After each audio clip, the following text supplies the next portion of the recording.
આ વિસ્તારના વિકાસમાં આવનારા દિવસોમાં આ રેલવે ઓવરબ્રિજ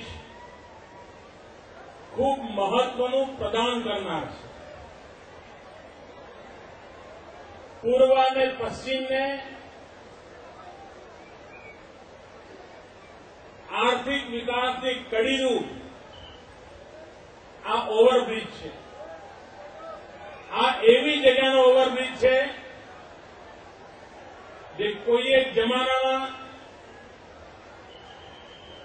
અમદાવાદની શોભા, હિન્દુસ્તાનની ઓળખ એવી મિલોની હારમાળા આ માર્ગ ઉપર ઉભી હતી. અહીંનું સમગ્ર આર્થિક જીવન એ મિલોના ભૂંગળા ઉપર નિર્ભરતું હતું. આવનારા દિવસોમાં એ ભવ્ય ભૂતકાળ સાથે જોડાયેલ આ નવો રચાયેલો બ્રિજ આ સમગ્ર શહેરના વિકાસની અંદર મહત્વનું યોગદાન આપનાર અને જે બ્રિજ ભવિષ્યના વિકાસમાં મહત્વનું યોગદાન આપનારું હોય તો એ બ્રિજનું નામ પણ એવા કોઈ શ્રેષ્ઠી સાથે જોડાયેલું હોય કે જેણે લગભગ એક સદી સુધી આ શહેરના વિકાસ પર એમની દીર્ઘદ્રષ્ટિનો પ્રભાવ રહ્યો, એમની કુનેહનો પ્રભાવ રહ્યો અને સમગ્ર ગુજરાતની મહાજન પરંપરાના શિરમોર તરીકે આખાએ ગુજરાતની સેવા વૃત્તિને દુનિયામાં પરિચિત કરાવી એવા ગૌરવપૂર્ણ જીવન, એવા મહાન શ્રેષ્ઠી શ્રી કસ્તુરભાઈ લાલભાઈના નામ પર આ બ્રિજનું નામ નક્કી કરવાનું હું જાહેર કરું.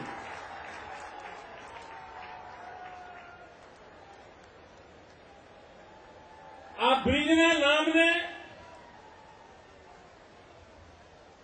આ વિસ્તારમાં પસંદ કરવાની પાછળ અમારા મનમાં એક ચોક્કસ કલ્પના રહી છે.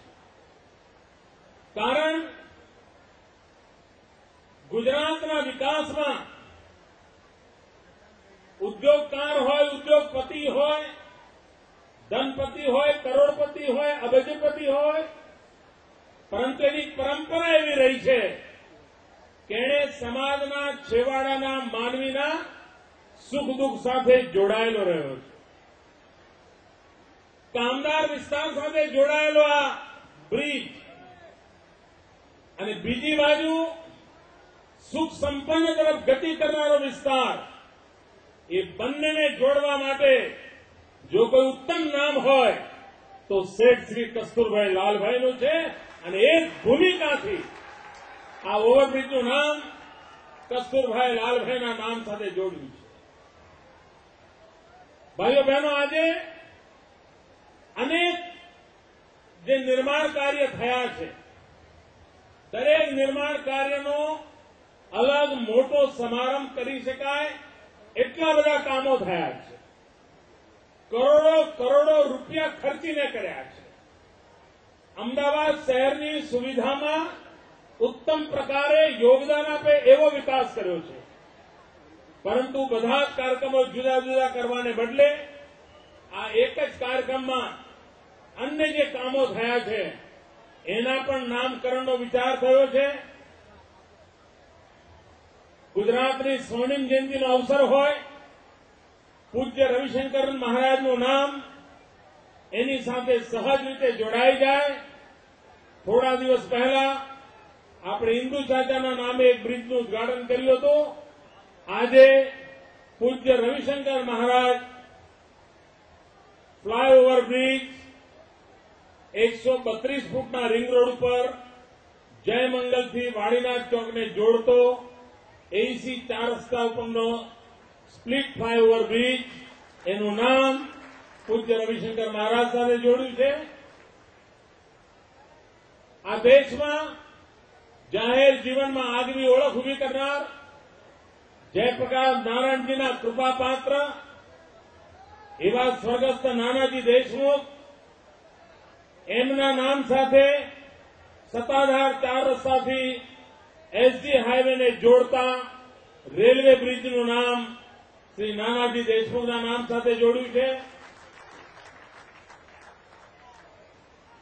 આજે આપણે ઘરમાં જે ટીવી જોઈએ છીએ એના કોઈ સ્વપ્ન દ્રષ્ટા હતા તો આજ અમદાવાદની ધરતીનું સંતાન ડોક્ટર વિક્રમ સારાભાઈ હતા.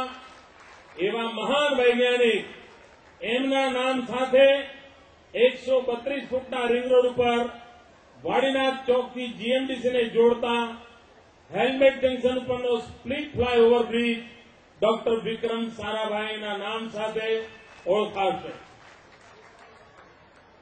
ગુજરાતના સપૂત, દેશના પ્રધાનમંત્રી રહેલા સ્વર્ગીય મોરારજીભાઈ દેસાઈના નામ સાથે ઘાટલોડિયા અને ચાણક્યપુરી વિસ્તારને જોડતા રેલવે બ્રિજનું નામ મોરારજીભાઈ દેસાઈના નામ સાથે જોડ્યું છે.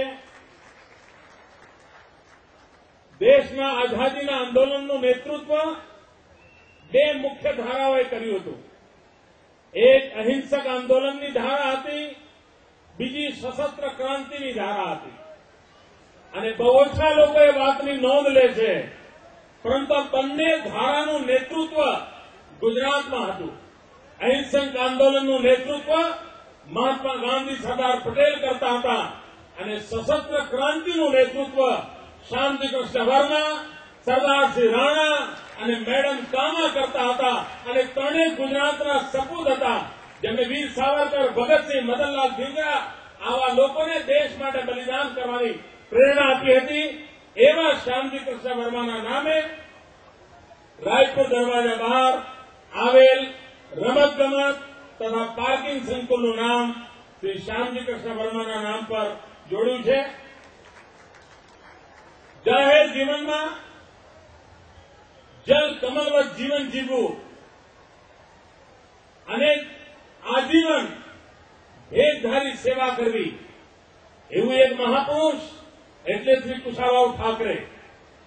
ભારતીય જનસંઘ, ભારતીય જનતા પાર્ટીના વિકાસ યાત્રામાં એક સમર્પિત જીવન, એમના નામ સાથે દક્ષિણ ઝોનના બાગે ફિરદોસ વોર્ડ ખાતે આવેલ કોમ્યુનિટી હોલનું નામ શ્રી કુશાભાઉ ઠાકરે કોમ્યુનિટી હોલ તરીકે આપવાનું નક્કી કર્યું છે.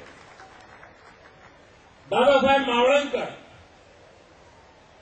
ગઈ શતાબ્દીમાં અમદાવાદના શ્રેષ્ઠીઓના નામ યાદ કરીએ તો આ બધા નામો નજર સામે આવે.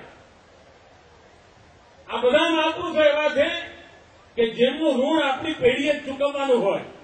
ચાહે ડોક્ટર વિક્રમ સારાભાઈ હોય, ચાહે કસ્તુરભાઈ હોય, ચાહે રવિશંકર દાદા હોય, ચાહે દાદા સાહેબ માવલંકર હોય, એ બધાના ઋણ સ્વીકાર કરવાનો એક કાર્યક્રમ. અને તેથી ચાંદોડિયા અને નિર્ણયનગર વિસ્તારને જોડતો રેલવે અંડરબ્રિજ, જેમાં દાદા સાહેબ માવળેકરના નામ સાથે જોડવાનો નિર્ણય કર્યો છે. એ જ રીતે રાષ્ટ્રીય જળ શુદ્ધિકરણ કેન્દ્ર સંતરામ જળ શુદ્ધિ કેન્દ્ર સાથે જોડવાનું નામ કર્યું છે. સંતરામ મહારાજની સેવાઓ 300 વર્ષ સુધી એની અસર, એવું એક વ્યક્તિત્વ, એનું સ્મરણ કરવાનું કામ આની સાથે આપણે કર્યું છે.